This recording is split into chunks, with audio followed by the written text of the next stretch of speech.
नमस्कार, मैं रवीश कुमार। आपका अंदाज़ा सही है कि क्या कहने जा रहा हूँ, लेकिन गुजारिश है कि जो भी कह रहा हूँ उसे धीरज के साथ सुनिएगा। भारत की पत्रकारिता में स्वर्ण युग तो कभी था, लेकिन आज के दौर की तरह भस्म युग भी नहीं था।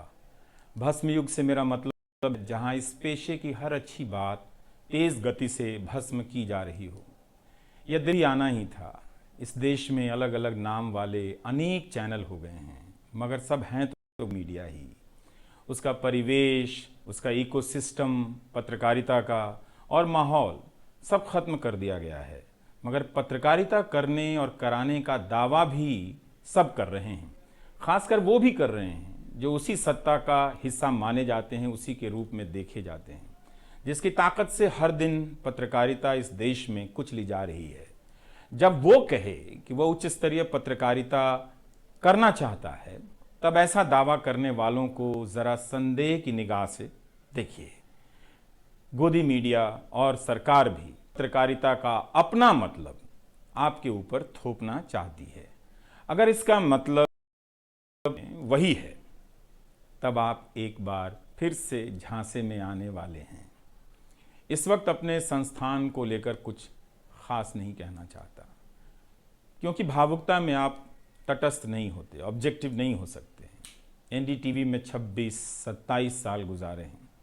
इतनी लंबी यात्रा के अपने उतार चढ़ाव भी हैं। अनेक साथी, वरिष्ठ, कनिष्ठ सब शामिल हैं। कितने लोगों ने साथ दिया है। इन अनुभवों के बारे में कभी भी वस्तुनिष्ठ तरीके से नहीं बोला जा सकता, और आज के दिन तो बिल्कुल नहीं, क्योंकि कई बार तथ्यों के साथ भावनाएं मिल जाती हैं और भावनाओं के तूफान में बहुत सारे तथ्य छूट जाते हैं। बेहतर है कि इसे संक्षिप्त ही रहने दिया जाए। जो आदरणीय शख्स हैं उन्हें मैं याद कर ही रहा हूँ। काफ़ी सारी शानदार यादें हैं एनडीटीवी में, अब दोस्तों के बीच सुनने सुनाने के काम आएंगी। आज के दिन किसी एक व्यक्ति का नाम लेना मुश्किल हो रहा है, तब जब आपके पेशेवर जीवन में अनेक लोगों का हाथ हो। कैसे एक कह सकते हैं। मैं जानता हूं कि पूर्व सहयोगी, मौजूदा सहयोगी सब मुझ में अपना हिस्सा देखते हैं, और वो सही भी है। मुझे सभी से कुछ ना कुछ मिला है। मैं सबका ही आभारी हूं। इसलिए एक का जिक्र कर बाकी को छोड़कर आप न्याय नहीं कर सकते, खासकर ऐसे दिन। वैसे भी इस वक्त तो हर चेहरा ही नजर आ रहा है, क्योंकि सबने मेरे अनुभवों को, मेरे जीवन को समृद्ध किया है। बेटी तो वो दूर तक पीछे मुड़कर मायके को देखती। मैं इसी स्थिति में हूँ। अभी मुड़कर देख लेने दीजिए, फिर कभी विस्तार से एनडीटीवी की बात करूँगा, लोगों के बारे में और एनडीटीवी के बारे में, डॉक्टर रॉय, राधिका रॉय के बारे में भी। मैं कई लोगों की प्रतिक्रियाएं पढ़ रहा था। बहुत सी बातें तो मुझे आज ही पता चली। हैरानी हुई कि हर किसी के पास एनडीटीवी का एक अलग ही किस्सा है। वाकई उन 27 वर्षों के बारे में ठहर कर और संभल कर बात करने की ज़रूरत है। एनडीटीवी ने एक चीज़ सिखाई कि टीवी में और टीवी का एक ही मतलब होता है, टीम। एंकरों के स्टार बनाए जाने के बाद यह धारणा टूट गई, मगर आज भी टीवी के बुनियाद में यही है कि जितनी अच्छी टीम होगी उतना अच्छा काम होगा। अभी इस बात को यहीं रहने देता हूँ, कभी किसी और वक्त के लिए, तब जब आप भावुक ना हों, तब जब मैं भावुक ना हूँ कि एनडीटीवी छूट रहा है। अगस्त 1996 में एनडीटीवी से औपचारिक रूप से जुड़ा था। अगस्त 1996 में ट्रांसलेटर के रूप में, अनुवादक के रूप में। लेकिन उसके पहले कई महीनों तक मैं यहाँ चिट्ठियाँ छांटता रहा। बोरे में चिट्ठियाँ आती थीं और मेरे पास रख दी जाती थीं। तब दर्शक पोस्ट बॉक्स में चिट्ठियाँ भेजा करते थे। देश भर से दर्शक अपने हाथों से अलग अलग कार्यक्रमों के एंकरों को लिखा करते थे। इन्हें पढ़ते हुए मैंने टीवी के कार्यक्रमों के आसपास दर्शकों को बनता देख रहा था। मेरा काम था उनकी बारीक नज़र से लिखी गई चिट्ठियों पर रिपोर्ट बनाना और एंकरों या कार्यक्रम के प्रोड्यूसर को सौंप देना। दिहाड़ी का काम था, उसी के हिसाब से मजदूरी मिलती थी, पैसे मिलते थे। मेरी ज़िंदगी में यह काम आज भी जारी है। आज एंकरों की संख्या में मैसेज लिखते हैं, हाथ से लिखी चिट्ठियाँ भी आती हैं, बहुत अच्छी लिखावट में।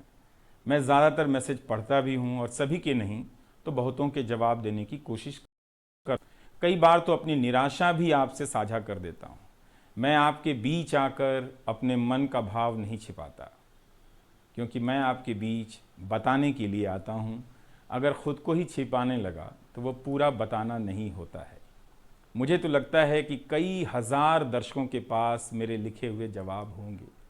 उंगलियों में दर्द रहने के कारण इन दिनों जवाब देना कम कर दिया है। तो एक तरह से जिन चिट्ठियों से एनडीटीवी में मेरी शुरुआत होती है, उनका आना जाना आज भी जारी है, आज तक जारी था।